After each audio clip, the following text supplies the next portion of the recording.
Perserikatan Bangsa-Bangsa (PBB) terancam bangkrut. Dikhawatirkan dana operasional bisa habis paling cepat Juli 2026 kalau negara anggota nggak bayar iuran tepat waktu. Kok bisa terjadi? Apa dampaknya? Selengkapnya kita bahas.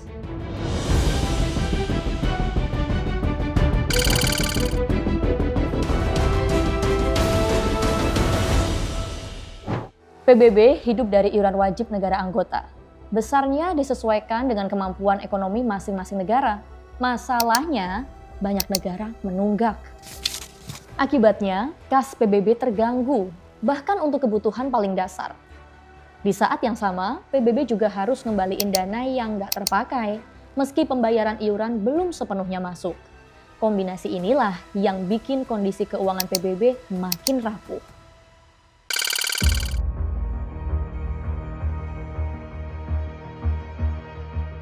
Amerika Serikat jadi penunggak terbesar iuran PBB.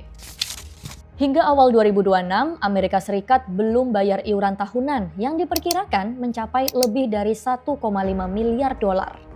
Itu untuk anggaran reguler PBB 2025 dan 2026. Belum termasuk kewajiban lain yang belum dibayar, seperti misi penjaga perdamaian lintas tahun yang jika ditotal bisa mencapai 4 miliar dolar.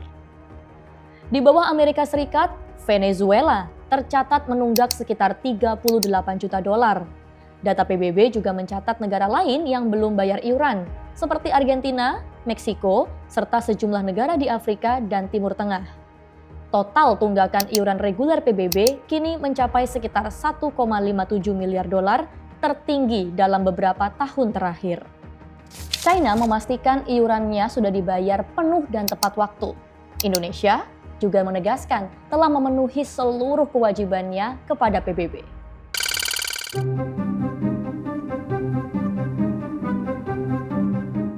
Masalah keuangan ini bukan cuma soal uang, tapi juga politik. Pendanaan PBB sangat bergantung pada dinamika politik dalam negeri negara donor. Contohnya Amerika Serikat. Di era Donald Trump, Amerika Serikat menarik diri dari sejumlah badan PBB dan menghentikan pendanaan, termasuk ke UNESCO dan WHO. Terbaru, pada 7 Januari 2026, Trump mutusin mundur dari 35 badan PBB dan 31 organisasi internasional lainnya. Gedung Putih pun menyetop pendanaan untuk banyak badan terkait. Artinya, perubahan politik di satu negara besar bisa langsung pengaruhi stabilitas keuangan PBB.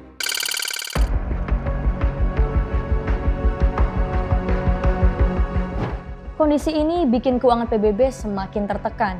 Akibatnya, PBB membekukan perekrutan pegawai dan memangkas anggaran operasional.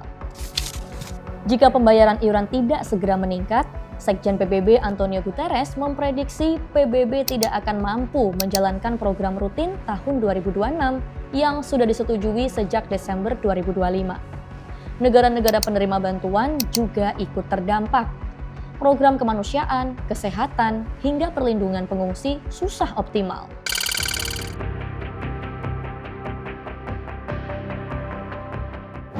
Pada 2019, krisis keuangan pernah menghantam PBB.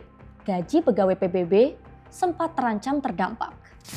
Sekjen PBB Antonio Guterres kala itu menyebutnya sebagai krisis keuangan terburuk dalam hampir 1 dekade terakhir. Ia bilang cadangan dana PBB semakin menipis dan berisiko mengganggu pembayaran gaji staf serta vendor. Guterres bahkan telah mengirim surat ke 37.000 pegawai menjelaskan defisit anggaran PBB yang mencapai 230 juta dolar. Untuk mencegah kondisi makin parah, PBB saat itu menyiapkan langkah penghematan agar defisit tidak membengkak hingga ratusan juta dolar lebih besar. Di tengah krisis saat ini, PBB berhemat demi bertahan hingga pertengahan tahun. Bisakah PBB bertahan dengan sistem pendanaan ini? Simak terus perkembangan isu internasional hanya di Kumparan Bicara Fakta lewat berita.